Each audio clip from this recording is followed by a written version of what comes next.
अस्सलाम वालेकुम स्टूडेंट्स। तो जैसा कि मैंने आप लोगों को कहा था कि नेक्स्ट वीडियो में हम लोग जो है कॉन्सेप्ट ऑफ केमिस्ट्री को डिस्कस करेंगे। फंडामेंटल कॉन्सेप्ट, बिल्कुल बेसिक कॉन्सेप्ट पढ़ेंगे। उन बच्चों के लिए बहुत ज़रूरी है जो बच्चे बेसिक्स से शुरू से पढ़ना चाहते हैं, केमिस्ट्री उनको समझ नहीं आते, उनके लिए बेस्ट लेक्चर है। चाहे वो मेडिकल की तैयारी कर रहे हैं, चाहे वो किसी एडमिशन्स की तैयारी कर रहे हैं, कहीं पे भी वैसे ही पढ़ने के लिए बहुत ज़रूरी है। हमें केमिस्ट्री या फिज़िक्स या बायो समझ नहीं आती तो उसके लिए बहुत जो है ना बेसिक जो है कॉन्सेप्ट देकर आप लोगों को मैं पढ़ा रहा हूँ, उन बच्चों के लिए स्पेशली जिनकी बिल्कुल बेस जो है वो वीक है। तो बच्चे केमिस्ट्री है क्या? सबसे पहले बच्चों को केमिस्ट्री का समझ लेना चाहिए कि केमिस्ट्री क्या है। देखो वैसे तीन जो है मेन ब्रांचेस हैं साइंस की, ठीक है। तीन मेन ब्रांचेस है साइंस की, बायो, केमिस्ट्री, फिजिक्स, ठीक है। तो ये तीनों साइंस की ब्रांच। देखो मैंने क्या लिखा है, chemistry is the branch of science. देखो ये साइंस की ब्रांच है, ये साइंस की ब्रांच है, साइंस से ही निकली है। लेकिन देखो तीनों साइंस की ब्रांच है तो हमने उनको आसानी से समझने के लिए हमने फिजिक्स को अलग कर दिया, केमिस्ट्री को अलग कर दिया, इसी तरह बायोलॉजी को अलग कर दिया गया। तो केमिस्ट्री क्या होती है? It is a branch of science, science की ब्रांच। It deals with the composition structure properties change. देखो तीन चीजें समझना, composition, structure, properties and change of matter. मतलब मैटर है। अब सबसे पहले आप यूं समझो कि मैटर क्या है, पर बाद में इसको हम वापस दोबारा अपने लेक्चर की तरफ आते हैं। मैटर क्या होता है? Anything that has mass and occupies space. कोई भी चीज जो वजन भी रखे, जगह भी घेरे। एनीथिंग, कोई चीज, दैट हैज मास, जिसमें वजन भी हो, मास हो, एंड ऑक्युपाइज स्पेस, और स्पेस को भी घेरे, स्पेस जगह को भी घेरे, इज कॉल्ड मैटर। देखो ये पेन है, ठीक है, ये मार्कर है। अब इस मार्कर का कोई ना कोई मास जरूर होगा। अब इस मार्कर को मैंने देखो यहाँ पे रख दिया, देखो इसने कोई ना कोई जगह भी घेर दी, इसमें मास भी है, इसको यहाँ पे रख लिया तो इसने जगह भी घेर दी।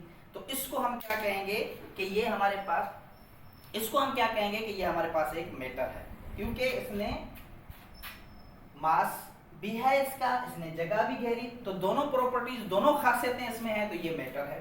अब मैं कहता हूं कि भाई इसके बारे में पढ़ रहा हूं कि भाई इसकी केमिकल कंपोजिशन क्या है।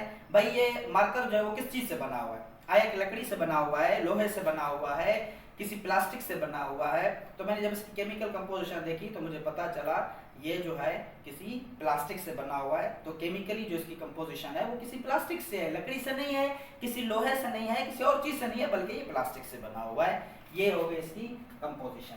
फिर मैं कहता हूँ कि चलिए जी प्लास्टिक से तो बना हुआ है, लेकिन प्लास्टिक इसके अंदर किस तरह अरेंज है, किस तरह ये मिलकर, किस तरह ये केमिकल रिएक्शन करके कौन सी स्ट्रक्चर जो है ये बना रहे हैं, उसी स्ट्रक्चर को डिस्कस करेंगे।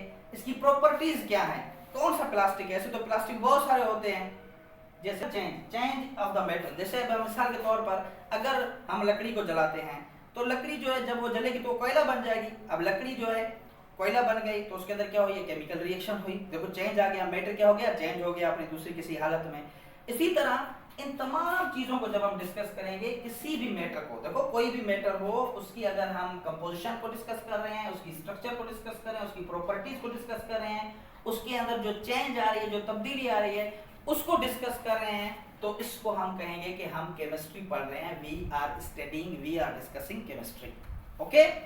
अब मैटर जो है वो तीन हालतों में पाया जाता है। देखो मैटर की यानी कि तीन हालतें होती है, चौथी हालत भी है, लेकिन आप लोगों के लेवल तक तीन सही है। Solid, liquid, gas. Solid, liquid, gas, इसको नोट भी करते जाएं। मैं साइड में होकर ठहरा हूं, आप लोग बस इसके स्क्रीनशॉट ले लें, इसको नोट करें, या आप लोग बुक से इसको भी पढ़ सकते हैं। सॉलिड ऐसा मैटर जो हार्ड हो, जिसके जो एटम है, जो पार्टिकल्स है वो क्लोजली पैक्ड हो, उनको हम सॉलिड कहते हैं।